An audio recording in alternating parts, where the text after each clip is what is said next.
ನಮಸ್ಕಾರ. ನನ್ನ ಹೆಸರು ಡಾಕ್ಟರ್ ಸುಧೀಂದ್ರ ಹುದ್ದಾರ್ ಅಂತ ಹೇಳಿ. ನಾನು ಕನ್ಸಲ್ಟೆಂಟ್ ಸೈಕಿಯಾಟ್ರಿಸ್ಟ್ ಹಾಗೂ ಡಿ ಅಡಿಕ್ಷನ್ ಸ್ಪೆಷಲಿಸ್ಟ್. ನನ್ನ ಜೊತೆ ಡಾಕ್ಟರ್ ಮಿಸ್ಟರ್ ದೀಪಕ್ ಶಾ ಅವರಿದ್ದಾರೆ, Vivekananda hospital president. Doctor Manjula ಹುಗ್ಗಿ ಅಂತ, ಮೆಡಿಕಲ್ ಹೆಡ್, ವಿವೇಕಾನಂದ ಹಾಸ್ಪಿಟಲ್.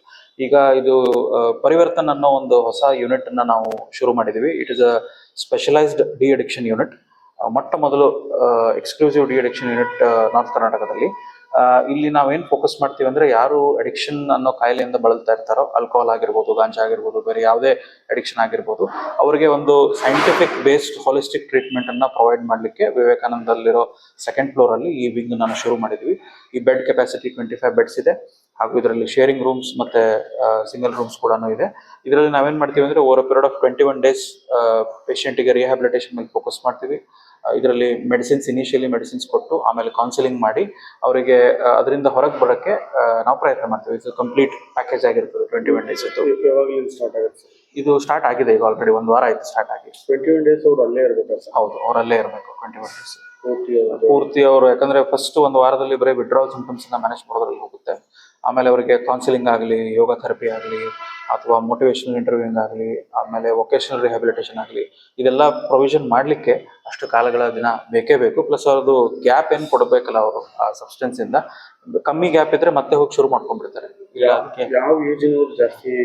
ಎಲ್ಲ ಏಜ್ ಗ್ರೂಪ್ ಅವರು ಬರ್ತಾರೆ, but most commonly we see between the age group of 20 to 40.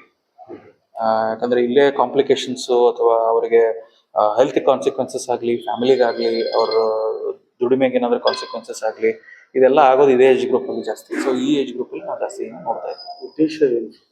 ಇದು ಮೇನ್ ಮುಖ್ಯವಾಗಿ ಉದ್ದೇಶ ಅಂತಂದ್ರೆ, ಈಗ ಅಡಿಕ್ಷನ್ ಅನ್ನೋ ಕಾಯಿಲೆ ಇದೆ, ಅದಕ್ಕೊಂದು ಟ್ರೀಟ್ಮೆಂಟ್ ಇದೆ ಅಂತ ಎಷ್ಟೋ ಜನಕ್ಕೆ ಅವೇರ್ನೆಸ್ ಇರಲ್ಲ. ಒಂದು ಅವೇರ್ನೆಸ್ ಇದ್ರೂ ಎಲ್ಲಿ ಕರ್ಕೊಂಡು ಹೋಗ್ಬೇಕು, ಯಾವ ತರ ಟ್ರೀಟ್ಮೆಂಟ್ ಕೊಡಿಸ್ಬೇಕು. ಯಾಕಂದ್ರೆ ಎಷ್ಟೋ ಜನ ಪೇಷಂಟ್ಸ್ಗೆ ಇನ್ಸೈಟ್ ಅನ್ನೋದಿರಲ್ಲ. ಅಡಿಕ್ಷನ್ ಅನ್ನೋ ಕಾಯಿಲೆ ಇಲ್ಲಿ ನನಗೆ ಇದು ಕಾಯಿಲೆ ಇದೆ, ಇದರಿಂದ ಹೊರಗೆ ಬರಬೇಕು ಅನ್ನೋ ಇನ್ಸೈಟ್ ಇರಲ್ಲ, ಅಂಡರ್ಸ್ಟ್ಯಾಂಡಿಂಗ್ ಇರಲ್ಲ. ಇದ್ರೂ ಕೂಡ ಹೆಂಗ್ ಬರ್ಬೇಕು ಅಂತ ಗೊತ್ತಿರಲ್ಲ. ಸೊ ಉದ್ದೇಶ ಅಂದ್ರೆ ಇದನ್ನ ಪ್ರಾಪರ್ ಆಗಿ ಅವರಿಗೆ ಸೈಂಟಿಫಿಕ್ ಟ್ರೀಟ್ಮೆಂಟ್ ಕೊಡಬೇಕು. ಸುಮ್ಮನೆ ಒಂದು ರೂಮಲ್ಲಿ ಕೂಡ ಹಾಕಿ ಅವ್ರಿಗೆ ಒಂದು ಇದು ಟ್ರೀಟ್ಮೆಂಟ್ ಕೊಡೋ ಬದಲು ಒಳ್ಳೆ ಮಾನವೀಯ ದೃಷ್ಟಿಯಿಂದ ಒಂದು ಟ್ರೀಟ್ಮೆಂಟ್ ಕೊಡಬೇಕು. ಹಾಗೂ ಇದು ಸಮಾಜಕ್ಕೆ, ಯಾಕಂದ್ರೆ ನಾವು ಈಗ ಡ್ರಗ್ ಕೇಸಸ್ ಹೆಚ್ಚಿಗೆ ಆಗ್ತಿರೋದ್ರಿಂದ more young people are getting being victim to this. So ಆ ಉದ್ದೇಶಪೂರ್ವಕವಾಗಿ ಇದನ್ನು ಶುರು ಮಾಡಿದ್ವಿ. ಕ್ಯೂರ್ ಆಗ್ತಾರೆ ಅಂತೇಳಿ. ಸೊ ಇದು ಒಂದು ರಿಲ್ಯಾಕ್ಸಿಂಗ್ ಕಂಡೀಷನ್. ಇದು ಓವರ್ ಪೀರಿಯಡ್ ಆಫ್ ನಾವು ಕ್ಯೂರ್ ಆಗೋದನ್ನ over period of 1 year observe ಮಾಡ್ತೀವಿ ಅವ್ರನ್ನ. 21 ದಿನ ಟ್ರೀಟ್ಮೆಂಟ್ ಆದ್ಮೇಲೆ ಅಲ್ಲಿಗೆ ಟ್ರೀಟ್ಮೆಂಟ್ ಮುಗಿಯಲ್ಲ. 21 ಡೇಸ್ ಟ್ರೀಟ್ಮೆಂಟ್ ಆದ್ಮೇಲೆ ಅವ್ರಿಗೆ ಆಫ್ಟರ್ ಕೇರ್ ಸರ್ವಿಸಸ್ ಅಂತ ಇರ್ತದೆ. ಇನಿಷಿಯಲಿ ವೀಕ್ಲಿ ಫಾಲೋ ಅಪ್ ಇರ್ತದೆ, ಆಮೇಲೆ 15 ಡೇಸ್ಗೊಮ್ಮೆ, 1 ಮಂತ್ಗೊಮ್ಮೆ. ಸೊ ಮಧ್ಯ ಮಧ್ಯದಲ್ಲಿ ರಿಲ್ಯಾಕ್ಸ್ ಆದ್ರೂ ಏನ್ ಮಾಡ್ಬೇಕು ಅಂತ ಫ್ಯಾಮಿಲಿ ಕೂಡ ಟ್ರೈನಿಂಗ್ ಕೊಟ್ಟಿರ್ತೀವಿ, ಹಾಗೂ ಪೇಷಂಟ್ಸ್ ಕೂಡ ಟ್ರೈನಿಂಗ್ ಕೊಟ್ಟಿರ್ತೀವಿ. ಸೊ ಈಗೊಂದು ನಮ್ದು 50% ಆಕ್ಯುಪೆನ್ಸಿ ಇದೆ ಆಲ್ರೆಡಿ. 1 ವಾರದಲ್ಲಿ 50% ಆಕ್ಯುಪೆನ್ಸಿ ಇದೆ. ವಿ ಆರ್ ಎಕ್ಸ್ಪೆಕ್ಟಿಂಗ್ ದಟ್ ಯಾವ ತರ ಅವೇರ್ನೆಸ್ ಸ್ಪ್ರೆಡ್ ಆಗುತ್ತೋ ಇನ್ನು ಕೆಲವು ದಿನಗಳಲ್ಲಿ ಫುಲ್ ಆಗ್ಬೋದು ಅಂತ ನಾವು ಅನ್ಕೊಂಡಿದ್ದೀವಿ. ಅಲ್ಲೇ ಸಿಗ್ತದೆ. ಬೆಳಗ್ಗೆ ಬ್ರೇಕ್ಫಾಸ್ಟ್ ಇರ್ತದೆ, ಆಮೇಲೆ ಮಧ್ಯಾಹ್ನ ಊಟ, ನೈಟ್ ಊಟ ಕೂಡ ಇನ್ಕ್ಲೂಡಿಂಗ್ ಈವ್ನಿಂಗ್ ಟೀ ಅಲ್ಲೇ ಪ್ರೊವಿಷನ್ ಮಾಡ್ತೀವಿ.